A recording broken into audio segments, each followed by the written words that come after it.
Hello दगड़ियों, मैं आपका दोस्त यानी कि आरजे प्रवीण पहाड़ी और आपका कृष्ण भैया आज आपके लिए बहुत ही प्यारे से एक मोटिवेशनल वीडियो लेकर आया हूँ। जी हाँ, ये वीडियो एक पहाड़ में रह रहे गरीब परिवार की है। गरीब परिवार यानी कि जब भी हम अपने घर परिवार का खर्चा चलाते हैं, उसकी आमदनी से, उसकी जो कमाता है उसी से उसका परिवार चलता है, उसे ही गरीब कहा जाता है। जी हाँ, हमारे भारतवर्ष में बहुत सारे ऐसे परिवार हैं जिनको गरीबी रेखा से नीचे अपना जीवन यापन करना पड़ता है। तो ये कहानी है ऐसी ही हमारी पहाड़ से जुड़ी हुई।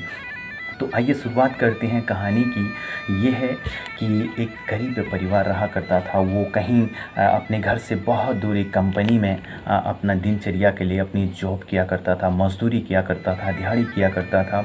और उनके ऊपर में जो 4-5 आदमी थे, उनके ऊपर में एक मुंशी हुआ करता था जिसको ठेकेदार के रूप में भी जाना जाता है, ठेकेदार के नाम से भी जाना जाता है। कहीं पर उसको मुंशी भी कहते हैं, कहीं पर उसको हेड भी कहते हैं, तो कहीं पर उसको मुनीम भी कहा जाता है। कई तरह तरह के नामों से ये जाने जाते हैं, लेकिन उनके ऊपर में एक वो मुंशी था। एक दिन उनका काम ये था कि जो राशन होता है वो राशन को कभी इधर से दूसरे स्टोर की तरफ ले जाना, दूसरे से इस जगह के ऊपर लेके आना। तो अचानक से ऐसे ही काम करते करते एक दिन अचानक से वो जो गरीब परिवार का व्यक्ति था उसका फिसल कर नीचे गिर गया और उसका हाथ फ्रैक्चर हो गया।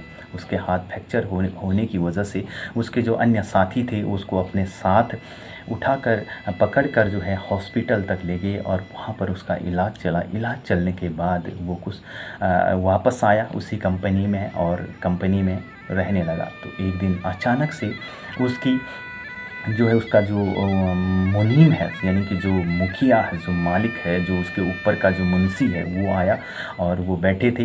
तो उन्होंने कहा कि आप यहाँ पे क्यों बैठे हो? तो उन्होंने कहा कि मेरा हाथ में दर्द है इसलिए मैं काम नहीं कर पा रहा हूँ। तो उसने बहुत खरी खोटी उसे सुनाई। जो मुंशी होता है, जो मुनीम होता है, जो ठेकेदार होता है, उसने बहुत खरी खोटी उसे सुनाई।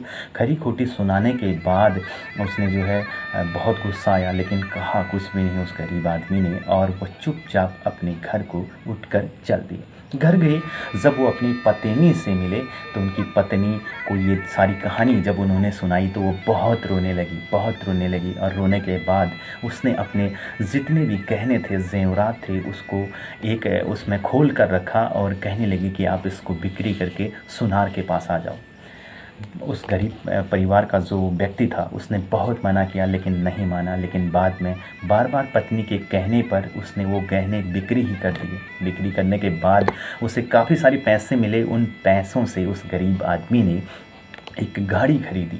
गाड़ी खरीदने के बाद उसने जो है थोड़ा बहुत अपना भी कुछ डाला और कुछ लॉनिंग करी या कुछ भी करा, तो उसने एक गाड़ी खरीदी। गाड़ी खरीदने के बाद उसने मुर्गियों का धंधा स्टार्ट किया। जी हाँ, मुर्गियाँ यानी कि जो हैं जिसको मुर्गियाँ कहते हैं, मुर्गियाँ आप सभी लोग जानते हैं। तो उन्होंने मुर्गियों का धंधा स्टार्ट किया और मुर्गियाँ धीरे धीरे बढ़ती रही और वो अंडे देने लगी। अंडे देने की वजह से उनका और भी मुर्गियां लाते रहे, पैसे आते रहे, अंडे होते रहे और अंडे देते देते जो है वो जो है बहुत पैसे वाले बन गए। और पैसे वाले बनने के बाद उनका जो बिज़नेस है बहुत बड़ा फैला।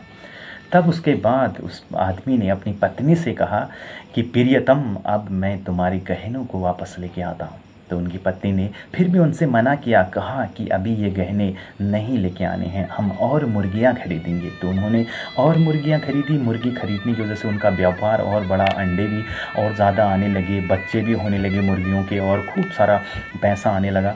तो अंत में उन्होंने जो है दूर दूर से यानी कि बहुत दूर दूर से, पहाड़ के हर कोने कोने से उनके पास और भी लोग आने लगे और उनका बिज़नेस बहुत तरीके से चलने लगा। जब वो बिज़नेस ऐसे ही चलता रहा तो बहुत देर के बाद उन्होंने वो गहनों के लिए पैसे भी बनाए और गहनों को पैसे बनाने के बाद वो गहने भी वापस लेकर आए। जी हाँ, उनके गहने भी वापस आए, उनका घर भी बना और उन्होंने एक धंधा भी खोला, एक व्यवसाय भी खोला और लाखों लोगों को जो है उनके आसपास में जितने भी लोग थे उनको एक रोज़गार भी दिया। तो ये कहानी हमें ये सिखाती है कि जो मेहनत का फल होता है वो मीठा होता है। सब्र ज़रूर करना पड़ता है और मेहनत ज़रूर लगती है, एफर्ट हर जगह ज़रूर लगता है। तो मैं ये कहना चाहूँगा आपसे, आपके आसपास में भी अगर कुछ ऐसी पॉसिबिलिटी है, आपके आसपास में भी कुछ ऐसा संभव है, तो आप कर दिखाइएगा और कीजिएगा।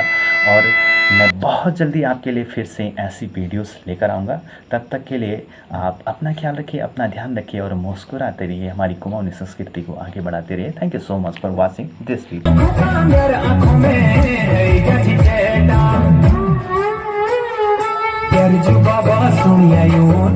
बाबा सुनियायो असुबा गुना